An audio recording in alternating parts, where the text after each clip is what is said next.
Hmm. O paano, lipat na naman kami. Ganyan talaga yung mga poging nila lang. Palipat-lipat.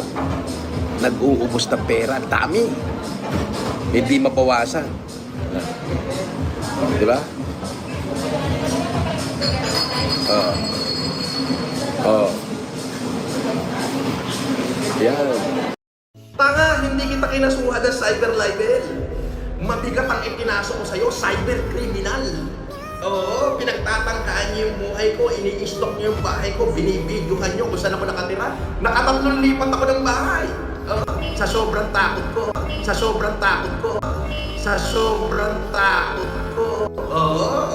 Hindi nga ako nasindak sa kulungan eh. Di ba?